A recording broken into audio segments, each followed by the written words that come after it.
everybody, welcome back to my channel. Thanks so much for being here and thanks so much for subscribing. So today I am here with another fun project with Trace Jolie, and so for today's project we're going to be getting into some mixed media. This is the mixed media kit, and for this kit you actually get two of these circles, okay, and then you get this little square piece with the spoon, and you get this rice paper, but we're going to be using this for a later project. Okay, I did bring in these pieces here. These pieces are actually from the scrapbooking kit, and so we're going to be using these. Okay, we're also going to be incorporating this stencil. Now this stencil was an old stencil from one of the kits, and I'll link it down below. It is a Prima marketing stencil. It's 6 by 12, and I just love the pattern on this, and we're going to sit it across like this, and so we're going to put it here, and then we're going to go ahead and try to put these down here. Okay, we're going to do that. And we're also going to be using the modeling paste with that stencil, and then some of these pretty glaze distress powders. And these are distress embossing powders. Now these powders do differ from your regular embossing powders. They are translucent, so you can use them for your stamps and for other things that you have in your stash. I can't wait to try these out. I haven't worked with these yet, so I'm really excited to see how these work out. So we've got different colors here. We've got the pumice stone, we've got tattered rose, you get speckled egg, which is going to look so good for Easter, you guys, and then wilted violet, which is such a pretty purple. Absolutely love it. So these are going to be what we're going to be using, and so yeah, so let's go ahead, and I'm excited. Let's get started. So to begin, I went ahead and placed gesso all over the white circled canvas, and I did only one coat on this, but I got a little too heavy-handed, so I had to like take some of the gesso off. So then you'll set aside to dry. Now these chipboard pieces are found at the shop, and I'll link those down below. You do want to apply gesso to both of these pieces, and then you'll let that dry, and then you'll apply your white paint to these. Okay, that is very important to apply your white paint before we place the embossing glaze on them. So we're going to start off with the round circle canvas that we got in the kit, and what I did is I went through my stash of my distress mica stains, and I think I'm using one of the mica stains. I'm also using distress oxide spray, and yeah, so the other two are, or the other three are stains. So I wanted them to match our glaze powders that we have. So so that's why I decided to kind of go through and really kind of match up everything.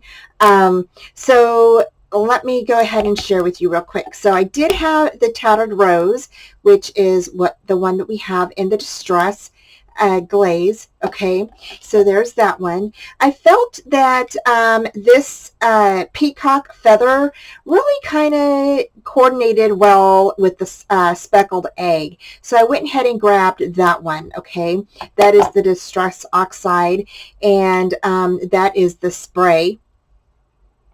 Okay, and then for this one is the distress mica stain, and this one is the ominous twilight, and this one was one in the Halloween kit, I believe, for 2023. So if you would like to have that to match this wilted violet, it coordinates pretty well.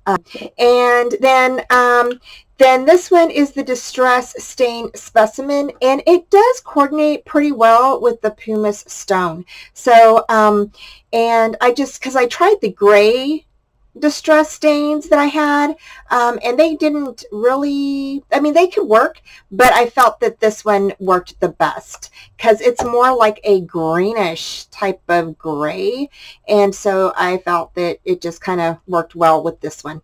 So we're going to go ahead and get started. So to start off, what we're going to do is I am going to go ahead and just use my distress stains. I'm just going to spray them around. I am going to go ahead and I'm going to put this on top here, and then again we're going to let this dry and then spray our distress stains on this. Okay, so let's go ahead. I'm going to spray some first.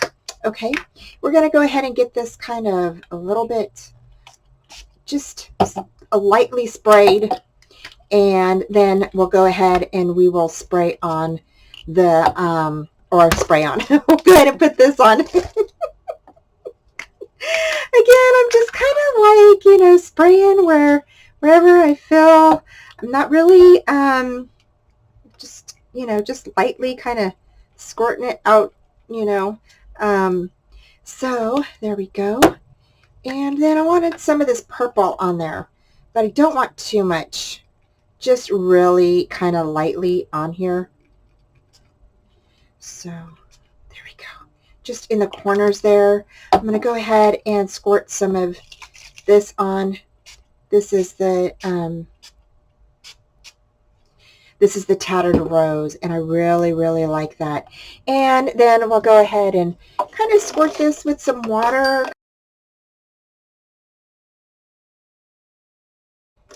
I'll kind of let it blend a bit, and I don't want it to blend like too much because I don't want it like turning mucky, If you've ever worked with some of the stuff here, it can kind of get away from you. So I'm going to go ahead and use my heat tool. So the heat tool is really nice to use when you want to get some different effects on your canvases, and you can move your paint or your stains around your canvas just to create a really nice background. I am going to go ahead and come back in with some of the tattered rose and kind of spritz it on in different areas. I just really like this one. I just want to add more of a little peachy kind of color to this. Let's see if, oh, I think I got that a little dark. Now, one thing, if you get something a little dark, you can always use your paper towel to kind of wipe that away. So not only can you use your heat tool to help maneuver the paint around, but you can also use it to help kind of dry your canvas if need be. Right, so there is that. And like I said, you can definitely use your heat gun tool to kind of maneuver your paints around. You don't always have to just, move it back and forth. You can, but it's also nice to know that you can use your heat tool to move the paint in different areas where you want it. Now this piece right here isn't that painted. That's fine. Kind of want it that way. I kind of like it. So next we're going to go ahead and we're going to go I think we're going to place the stencil right in the middle here. Okay, so I am trying to tape down my stencil, and for some reason it was not taping down to my mat. But I went ahead and just applied the paste that comes in the mixed media kit. It is the modeling paste. It is by Fanabar, and it is Art Basics. So it's an opaque mat, and you will just go ahead and spread that all over on top of your stencil. Once you're done, you're going to go ahead and pull your stencil off, and this is what you are left with. Next, we're going to go ahead and we're going to start applying your distress embossing glaze powder on top of your paste. Okay, so I just went and did sporadic colors, different colors all over the paste, just kind of sprinkling it on there with my fingers. I used all of the colors and just like I said, just kind of going through and then went ahead and heated that up with my heat tool. Now, once you do this with your heat tool, you might see a little bit of bubbling from the paste and the glaze, and don't worry about that. You know, it will either calm down a little bit, or sometimes the effect is really neat, so you might want to leave it like that. But um, just pull away, and if you see it bubbling, just pull your heat gun tool away a little bit and it should kind of go down. But yeah, I didn't leave my heat tool on it for very long, so I just maneuvered my heat tool around so I wouldn't get too many bubbles on my paste. Now this is the fun part. You're going to grab your Versamark and you're going to go ahead and grab the embossing glaze, and you're just going to pour that over that. As you saw, I grabbed my Versamark and just placed it down on top of the chipboard piece, and then grabbed my embossing powder and spread it on top of there. You're going to do that for both of these chipboard pieces, and you're going to do that throughout the remaining portion of your chipboard piece. So here you can see I went ahead, once I was done embossing and heated that up, I went ahead and grabbed my Versamark and went through, put it on top of the chipboard piece, patted it down, and then grabbed my embossing powder, the other color, and went ahead and sprinkled it on top of there. Then went ahead and heated that up. Now I did do the blue twice. I felt that with doing it twice, it gave me the right color that I wanted. So I really like how that turned out. So you can double up on the embossing powder if you wanted to do that. Um, and then again, just get your Versamark. You're going to go ahead and lay down the next color and then heat that up. And I really, really thought this was so pretty. I loved how this turned out. And this is why we painted our chipboard piece before we applied the glaze, because if you would have did it on top of the gesso, it would have caused it to bubble. And believe me, I did that already because I did that before I came on with another chipboard piece, so I could make sure that it wasn't going to uh, do that. And yeah, just trial and error. So I once I was done embossing both of the chipboard pieces, I went ahead and placed glue on the back all over, and then I went ahead and laid these down, and they adhered pretty well. I was really surprised. I thought I was going to have a little bit of trouble, but I didn't have any trouble at all. So I was really happy with that. I really love the color of the canvas, and oh my gosh, I just think this whole piece just really turned out so pretty with the different colors. It's just so colorful and happy, and I really like it. I hope you guys are enjoying this tutorial of how to use the embossing glazes and how to decorate your canvas. So now we're going to go ahead and we are going to start decorating our canvas. And for this part here, I just used some pieces that were from my stash. So this frame is actually from Tim Holtz, and it is an older frame.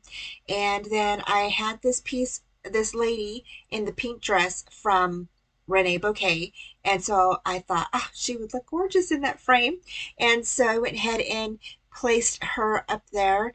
I grabbed the clock and the ephemera and some paper flowers from the August 2023 scrapbooking kit from Trace Jolie, and I went ahead and incorporated the everything on here. And you'll see I'll bring in some of the black flowers and the pink, a little bit of pink flowers. Um, and then one of the little flowers is kind of like it's like a beige kind of color. It's so pretty.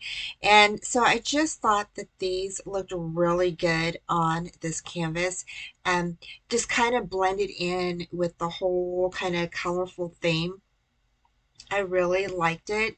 And I did use some foam tape to pop up some of my flowers and my ephemera pieces. And then I had this, you'll see here in a minute, I had this like little, not fabric, but it's like not a tool. I don't know what they call it, but it was like a netting type trim, and so I used that around my my canvas as well. And I really thought it added a little bit of I don't know, texture, or just a little something, and I really like how that looked. So you can see here in a minute I'll be putting that on, and that's it right there. It's just this little netting kind of stuff, and I thought it was really pretty. So I used that sporadically around the canvas, and I just glued it down and then went ahead and placed the little flower holder there. I placed that on top of it. I really love how this piece turned out. And then we're going to put our sentiment down.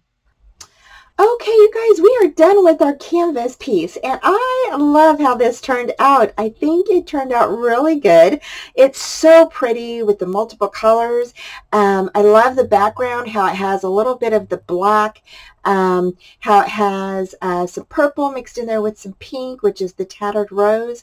I love how the blue kind of shows through, and I really like how the chipboard piece turned out. I hope that you guys, this gives you an idea on how to use your embossing glaze. So you can use it on chipboard. Again, how we did that is we went ahead and I put gesso on it first, and then I painted it white, then went ahead and came in with my Versamark, placed my Versamark down onto the chipboard, and then sprinkled my glaze on top of it, heated up, and then did the next section, the next section, the next section. So yeah, I really love how the chipboard pieces turned out. They turned out so pretty. I did bring in a few of the ephemera pieces from the August kit of 2023 from Trace Jolie, which is the flowers, the word create, some of the little ephemera here, and the postcard back here. This is one of the flowers, the clock, and this kit is still available in the store, so if you wanted to go check it out, you can. I will definitely leave some videos after this video. I will leave some videos up that I used this kit and did some projects for it using it, and yeah, so you can take a look at how I used it. We went ahead and added some items from Renee Bouquet, which is right here and here. So pretty. I love the frame that is right here, kind of half showing with the little lady inside of it, and the big clock and the little spoon right here. This is like a little broken spoon that I had in my stash, and so I went ahead and just stuck it right there and just kind of added some odds and ends in here. I really thought that coordinated well with the coloring. And then I had this like pink little not fabric, but like trim in my it's not really mesh, but it's kind of like a trim, and so I really liked it, and so I thought, you know what, I'm going to stick some of that in there. So I stuck it here and here above the right behind this little flower, and right here behind this metal piece. I really like how this turned out, so I hope you guys like it too. Thank you so much for joining me. I'll leave the links to the mixed media kit and to the August kit down below for you. So if you want to go check it out, you're more than welcome to. Again, we used our glaze, distressed glaze, embossing glaze. These are so awesome, and I can't wait to share with you some other uses for these. They're so cool. So thank you guys so much for joining me. Take care. I have all of the links down below. I'll talk to you soon. Bye. Thanks so much for joining me today, y'all. Don't forget to like, subscribe, and comment, and hit that bell for future notifications on all upcoming videos, tutorials, YouTube hops, and my Friday night lives at 4:30 Central Time.